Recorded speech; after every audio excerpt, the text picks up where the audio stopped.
Now write down all the subsets of the following sets. सारे subsets लिखने हैं हमें, ठीक है। तो ए के सबसेट्स, चलो यहाँ कर लेते हैं।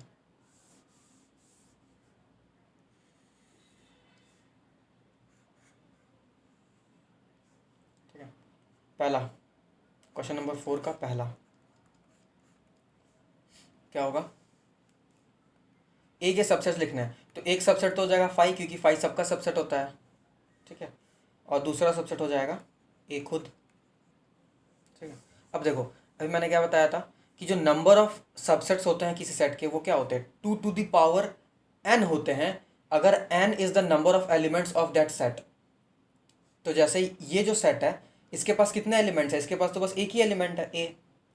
तो 2 to the power 1 number of subsets हो जाएंगे। तो 2 to the power 1 कितने होते हैं, 2 ही होते हैं। तो 2 सबसेट्स होंगे। तो देखो, एक सबसेट आ गया 5, दूसरा आ गया ए, ठीक है। क्वेश्चन नंबर 4 का 2, ए और बी इनके सारे सबसेट्स निकालो। तो एक तो हो जाएगा 5, एक हो जाएगा ए, सिंगल सिंगल एलिमेंट ले लो एक बार, फिर सिंगल एलिमेंट्स खत्म हो गए ए और बी 2 बार लेने से, तो अब डबल डबल एलिमेंट्स लेंगे, तो हो गया, एक ही बार ले सकते हैं। ना कितने एलिमेंट्स हैं, 2 एलिमेंट्स हैं सेट में, तो टोटल नंबर ऑफ सबसेट्स कितने होंगे, 2 to the power 2, तो 4। तो देखो 4 मिल गया ना, 1 2 3 4, ठीक है। क्वेश्चन नंबर 4 का 3, 1 2 3 कितने होंगे, 2 to the power 3 8 हो जाएंगे, 8 एलिमेंट्स। इस तरह का एक एग्जाम्पल में हमने करा था थ्योरी पढ़ने के समय। तो ये एक तो हो जाएगा 5, एक हो जाएगा 1, फिर 2 3, ठीक है। उसके बाद दो दो एलिमेंट ले लो, तो 1 2 1 3, और क्या ले सकते हैं 2 3, उसके बाद एक ले लो 1 2 3, हो गया। काउंट करो, देखो 1 2 3 4 5 6 7 8, हो गया। क्वेश्चन नंबर 4 का 4th 5, हाँ बताओ 5 के कितने सबसेट्स होंगे, ठीक है। अब देखो 5 क्या है, 5 को मैं ऐसे लिख सकता हूँ, एम्प्टी सेट।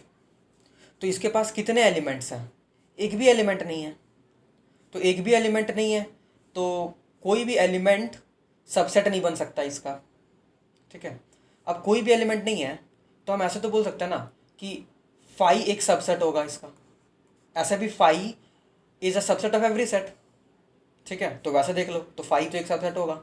दूसरा पॉइंट कि फॉर एनी सेट ए हम लोग क्या बोलते हैं, every set A is a subset of it self, बोलते हैं ना। तो यहाँ 5 भी एक सेट है, तो 5 is a subset of it self also, तो 5 हो जाएगा दोनों लॉजिक के अकॉर्डिंग, ठीक है। और दूसरा बात, देखो 5 में कितने एलिमेंट्स हैं, 0 एलिमेंट्स हैं, एक भी एलिमेंट नहीं है ना, तो बोल सकते हैं 0 एलिमेंट्स है, एम्प्टी सेट है। तो 2 to the power 0 कितना होगा, 1, तो एक सबसेट आएगा। देखो एक सबसेट ये 5 ही है, ठीक है। Now let us move to question number now 5। Okay, question number 5, how many elements has power set of A if A is equal to 5। तो अभी किया हमने, अगर ए 5 है तो इसका मतलब ए में कितने एलिमेंट्स हैं, ए में 0 एलिमेंट है। अगर ए में 0 एलिमेंट होते हैं तो पावर सेट ऑफ ए में कितने एलिमेंट होते हैं, 2 to the power n। यहाँ पर n क्या है, 0 है, तो 2 to the power 0 मतलब 1, ठीक है। तो क्वेश्चन नंबर 5 का क्या आंसर हो जाएगा, power set of A is equal to, sorry number of elements ना, हाउ मेनी एलिमेंट्स पूछ रहा है, तो number of elements in power set of A is equal to 2 to the power 0 is equal to 1। क्यों, क्योंकि ए में number of elements 0 है, ठीक है, because number of elements in A is equal to 0, ठीक है। Now let us come to question number 6, write the following as intervals. अच्छा, इनको इंटरवल्स के फॉर्म में लिखना है, तो चलो मैं यहाँ लिख लेता हूँ। यहाँ पे क्वेश्चन नंबर 6 का सोल्यूशन है, ठीक है। पहला क्या बोल रहा है, x such that x belongs to r, और क्या होना चाहिए, -4 से greater less than equal to 6 होना चाहिए x। तो इसका मतलब तो ये हो गया ना कि -4 पर ओपन होगा और 6 पर क्लोज्ड होगा, क्योंकि इक्वल टू का साइन लगा हुआ है यहाँ पर, ठीक है। फिर सेकेंड नंबर क्या है, क्वेश्चन नंबर 6, ठीक है, सेकंड नंबर ये है, x has that x belongs to R, x क्या होना चाहिए, -12 से बड़ा, स्ट्रिक्टली बड़ा है, देखो इक्वल टू का साइन नहीं लगा हुआ है, फिर लेस देन -10, तो दोनों side open interval, -12 -10, equal to का साइन लगा हुआ रहेगा तो क्लोज इंटरवल डाल देंगे, क्लोज इंटरवल मतलब ये कैपिटल ब्रैकेट, ठीक है, क्लोज ब्रैकेट, और सॉरी इक्वल टू का साइन नहीं रहेगा तो ओपन ब्रैकेट, स्मॉल ब्रैकेट, ठीक है। Third number, x as that x belongs to R, देखो 0 पे इक्वल टू का साइन लगा हुआ है और 7 पे ओपन है, तो closed 0 open 7, fourth one,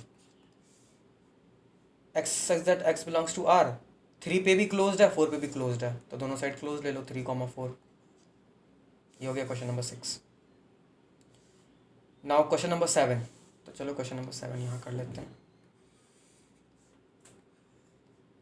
question number 7, first question क्या बोल रहा है, right the following intervals in set builder form. चलो अब सेट बिल्डर फॉर्म में लिखना है, देखो ये जो था ना क्वेश्चन नंबर 6 में, ये सारे सेट बिल्डर फॉर्म में लिखे हुए थे, तो ऐसे ही रिप्रेजेंटेशन में लिखना है। सेट रिप्रेजेंटेशन मतलब सॉरी सेट बिल्डर रिप्रेजेंटेशन मतलब प्रॉपर्टी लिखना है एलिमेंट्स का, ठीक है।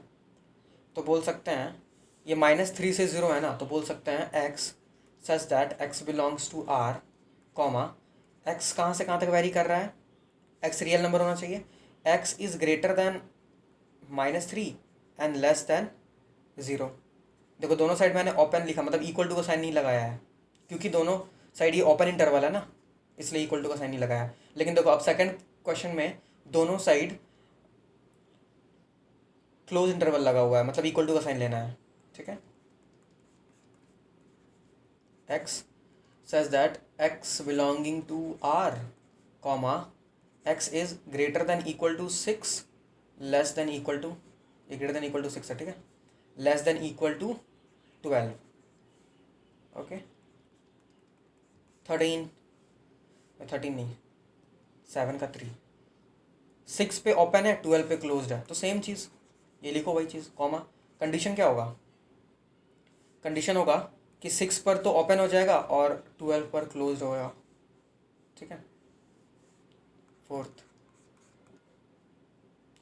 वही same condition, x as x belongs to R, comma x पे क्या कंडीशन आएगा कि वो -3 पर तो क्लोज्ड होगा, सही है, -23 पर क्लोज्ड होगा, मतलब इक्वल टू का साइन लगाना है, लेकिन ओपन होगा 5 पर तो सिर्फ ग्रेटर देन, इक्वल टू का साइन नहीं लगेगा यहाँ पर, okay,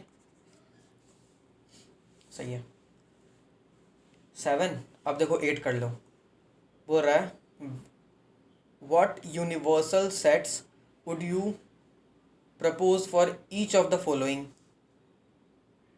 the set of right triangles, the set of isosceles triangles।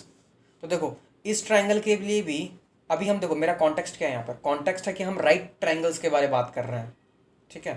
तो अगर हम राइट ट्राइंगल्स के बारे में बात कर रहे हैं तो यूनिवर्सल सेट क्या ले सकते हैं, ले लो सेट ऑफ ऑल ट्राइंगल्स, ठीक है। और सेट ऑफ आइसोसेलेस ट्रायंगल के केस में भी कॉन्टेक्स्ट यहाँ पर आइसोसेलेस ट्रायंगल्स का आ गया है, तो यहाँ पर भी हम जो यूनिवर्सल सेट है वो सेट ऑफ ऑल ट्रायंगल्स ले सकते हैं,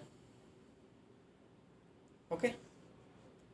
तो दोनों के केस में क्या हो जाएगा, सेट ऑफ ऑल ट्रायंगल्स, ठीक है। नाउ क्वेश्चन नंबर 9, तो ये समझ, ठीक है ना। क्वेश्चन नंबर 8 का क्या हो जाएगा answer, set of all triangles, universal set will be, would be और विल बी, जो लगाना लगा लो, set of all triangles. Now question number 9, given the sets A is equal to 1 3 5, B is 2 4 6, C is 0 2 4 6 8, which of the following may be considered as universal sets for all the three sets A B C। अब देखो 3 subsets दिए हुए हैं यहाँ पे। Universal set क्या होता है, सारे सबसेट्स का एलिमेंट्स होना चाहिए यूनिवर्सल सेट में। क्या था डेफिनेशन यूनिवर्सल सेट का, सेट ऑफ या फिर collection of all the elements of the subsets, ठीक है। तो यहाँ पे सबसेट्स में के पास क्या क्या एलिमेंट्स है, देखो 1 3 5 है, 2 4 6 है, इसका मतलब देखो 1 2 3 4 5 6, 1 से लेकर के 6 तक तो सारे एलिमेंट्स आ ही गए, उसके बाद 2 4 6 और 8 भी है, मतलब 0 भी आ गया और एक 8 भी आ गया, 7 नहीं है। तो इन चारों में से किसको कंसिडर किया जा सकता है यूनिवर्सल सेट? देखो अगर मैं 1 को कंसिडर करूं तो 1 में तो 8 है ही नहीं, तो 1 नहीं हो सकता। दूसरा तो नहीं हो सकता, साफ है। 5 कैसे हो जाएगा यूनिवर्सल सेट? ठीक है, देखो थर्ड में सारे के सारे एलिमेंट्स हैं, इनफैक्ट कुछ ज़्यादा एलिमेंट्स भी है, तो ये हो जाएगा। ओके, और यहाँ पे अगर मैं फोर्थ को देखूँ तो 1 से लेकर के 8 तक है, 7 भी है, चलो कोई दिक्कत नहीं है, लेकिन 0 नहीं है ना, 0 नहीं है, यहाँ पे 0 है और यहाँ पे 0 नहीं है फोर्थ वाले में, तो फोर्थ भी नहीं होगा। आई होप समझ आया होगा।